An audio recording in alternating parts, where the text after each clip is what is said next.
Bloomberg Audio Studios. Podcasts, radio, news. When Donald Trump announced JD Vance as his running mate on Monday, some of the most prominent people in Silicon Valley rejoiced. Chamath Palihapitiya, the CEO of Social Capital and a former Facebook exec, posted on X, "A bestie adjacent as the VP?" From Delian Asparov, a well-known venture capitalist, quote, "We have a former tech VC in the White House. Greatest country on earth, baby." There's been some reporting that Elon Musk himself lobbied Trump to choose Vance as his VP.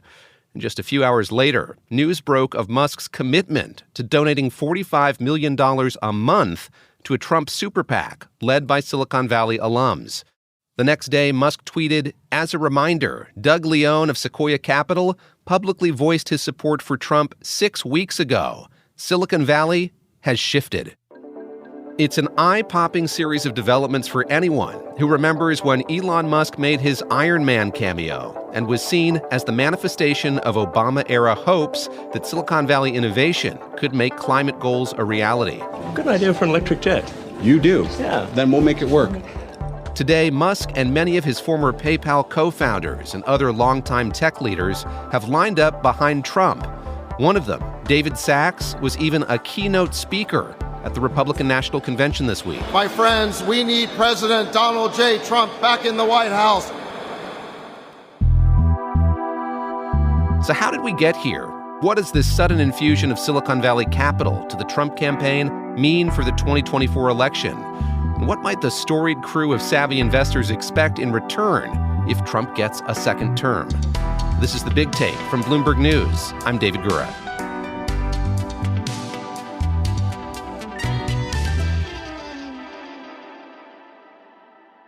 Stereotype that Silicon Valley is liberal is just, it's wrong. Max Chafkin covers Silicon Valley and its intersections with politics for Bloomberg Businessweek. He also wrote the book on a legendary Silicon Valley figure, the contrarian, Peter Thiel and Silicon Valley's pursuit of power. This is an industry that was founded as defense contractors. Like when you think about like where Silicon Valley comes from, it comes from tech companies doing business with the military. That's the root of the industry.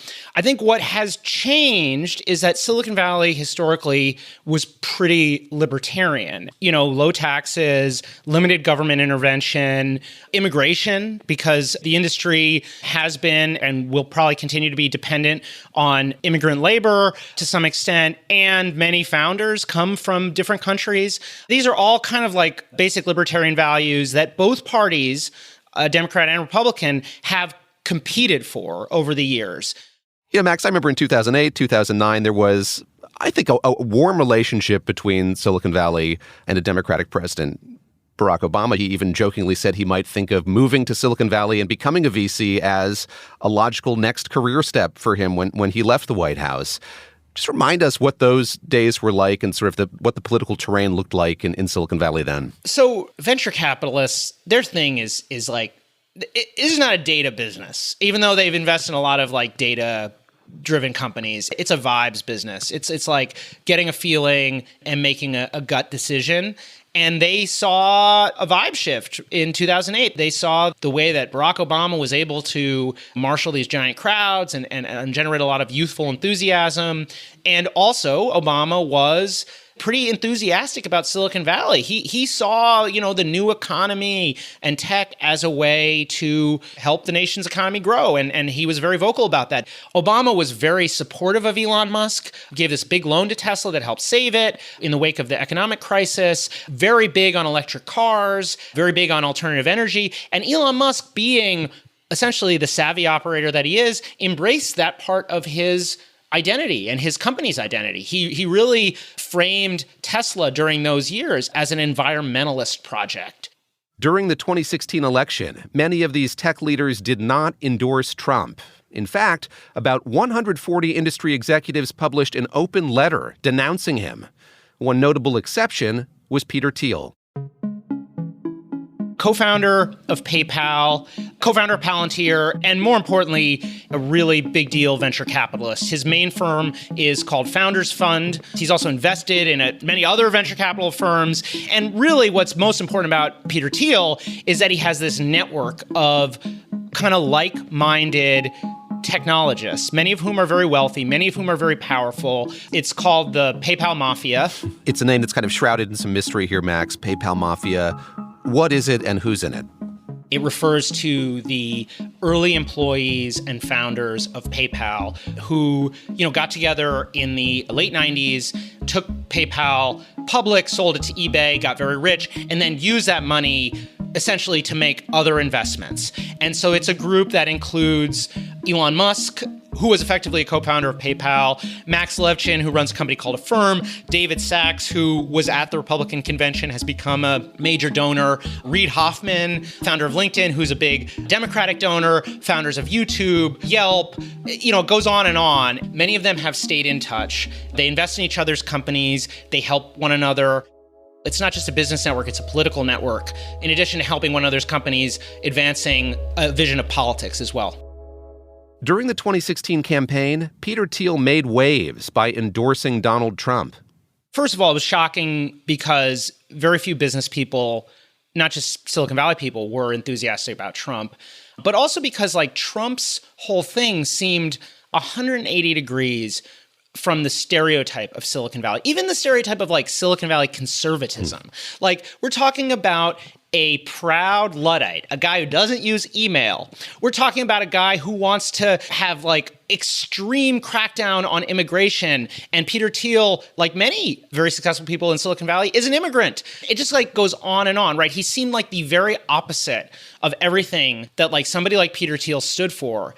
And even Thiel had talked about that. He'd said Donald Trump, I'm paraphrasing, is a symptom of everything that's wrong with New York City. On the other hand, when you sort of look a little deeper, Donald Trump, despite being kind of an odd fit in terms of his character, sort of an awkward match with many of these technologists, they actually fit in sort of well together. And the reason for that, I'd say, is so Thiel, over the course of his career, his whole thing had been this idea that we as a society had stagnated. It was this idea that big business and government have sort of slowed down, and startups, these Silicon Valley companies, are the thing that's going to bring us back to that crazy sci-fi future that we once imagined. That was the future of Peter Thiel's boyhood, right? But it's also just kind of another formulation for MAGA.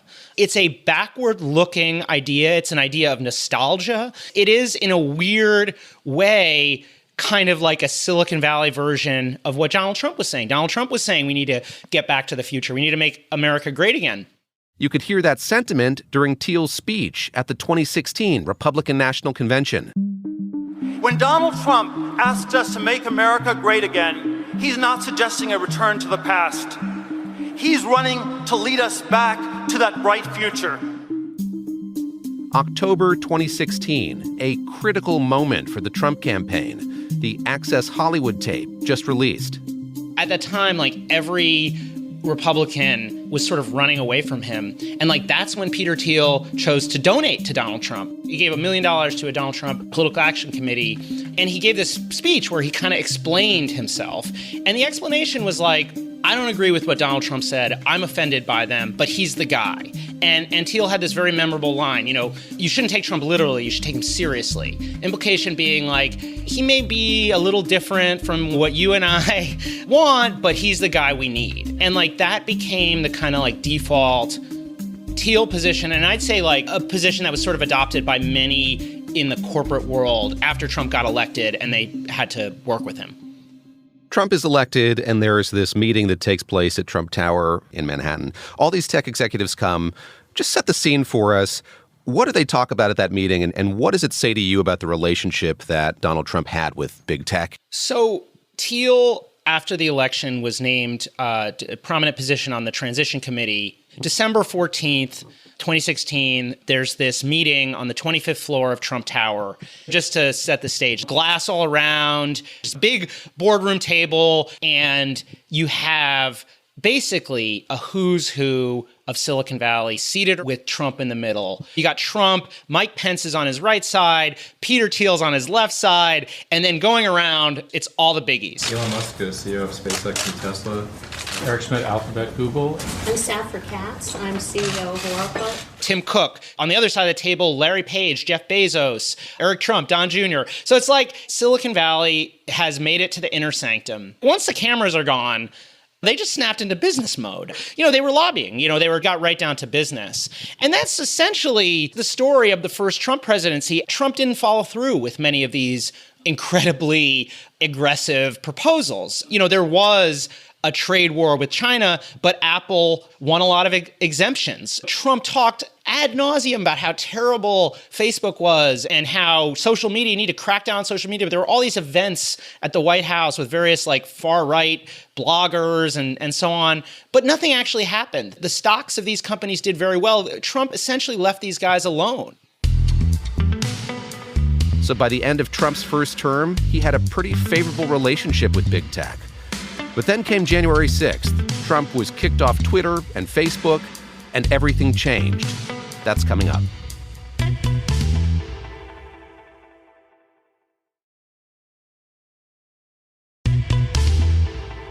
January 6th initially seemed like it would make Trump toxic, even to the business-minded execs in Silicon Valley.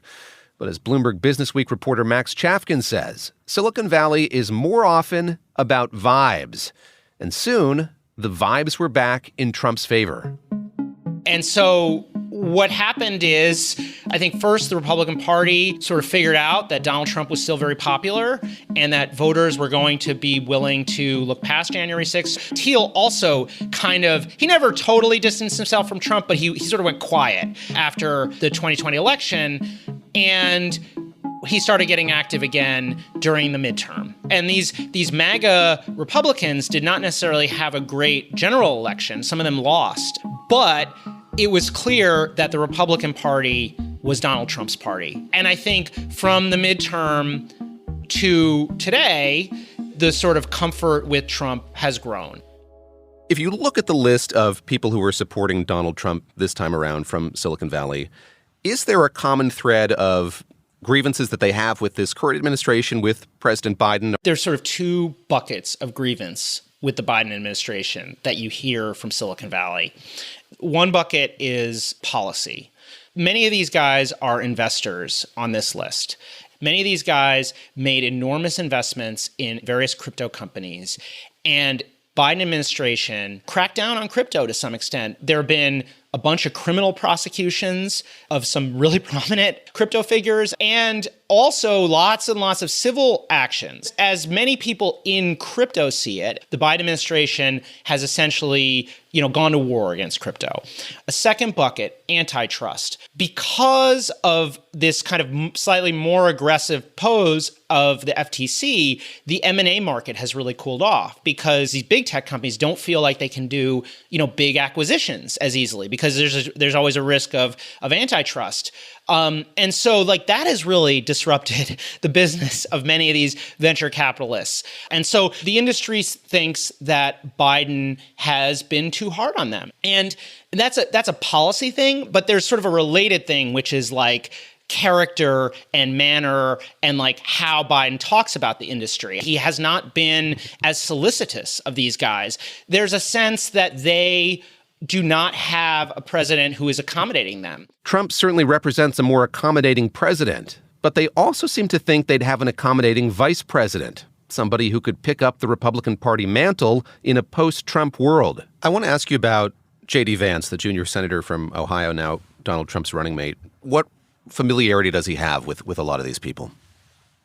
He met Thiel at a law school event while he was at Yale, and then he writes this book, Hillbilly Elegy, which is a super successful memoir that really struck a nerve. Especially, it was published in 2016, kind of became a sort of way to understand what was happening with the rise of Trump. Thiel blurbed the book, and Thiel hired JD Vance at Mithril, which is like kind of one of his other venture capital firms. His time at Mithril was very short. This is not somebody who had like a long, distinguished career in tech before he went into politics. And then the political story really intensifies in 2021 after Trump, lost re-election, after January 6th. Thiel takes JD Vance to Mar-a-Lago to essentially introduce him and also help kind of repair some of the damage, because JD Vance, when he was promoting Hillbilly Elegy, was super down on Donald Trump. He presented himself not as a enthusiastic supporter of Trumpism, but kind of as an explainer of Trumpism and a critic of Trumpism. And then most importantly, Thiel gives him a huge chunk of change to get his primary candidacy off the ground. I think without the $15 million that Thiel puts into JD Vance's campaign, we don't have JD Vance the senator, we don't have JD Vance the vice presidential candidate. Thiel's donation to JD Vance, Elon Musk's eye-popping pledge of $45 million a month to a Trump super-PAC, and now the Republican ticket with Trump and Vance at the top, it all raises a question. Max, there's something kind of inherently transactional, I think, not to be too cynical about political donations, but if you're ponying up $45 million a month, one would think that you'd want something in return. What do these leaders in Silicon Valley expect to get or want to get from Donald Trump if he's reelected? They want to be left alone for the most part. Palantir during the Trump years did exceedingly well, got lots and lots of contracts. The government would deny that there was any reason other than merit for Palantir to get those contracts. But there were a handful of companies that were less well politically regarded that did not get contracts. And Elon Musk is, in addition to an electric car executive, a defense contractor. There are a lot of economists right now in 2024 writing about how terrible Trump's various proposals would be.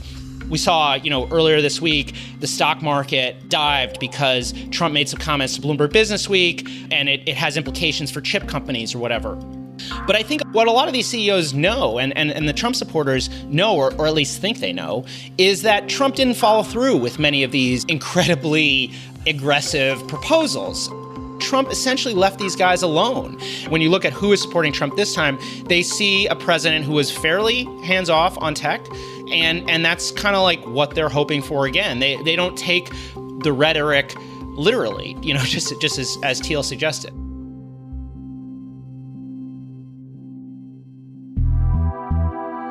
This is The Big Take from Bloomberg News. I'm David Gura. This episode was produced by Julia Press and Adriana Tapia. It was fact-checked by Thomas Liu. It was mixed by Bill Moss. Our senior producers are Kim Gittleson and Naomi Shaven, who also edited this episode with Stacey Vanek Smith. Our senior editor is Elizabeth Ponso. Nicole Beamsterboer is our executive producer. Sage Bauman is Bloomberg's head of podcasts. Thanks so much for listening. Please follow and review The Big Take wherever you get your podcasts. It helps new listeners find the show. We'll be back tomorrow.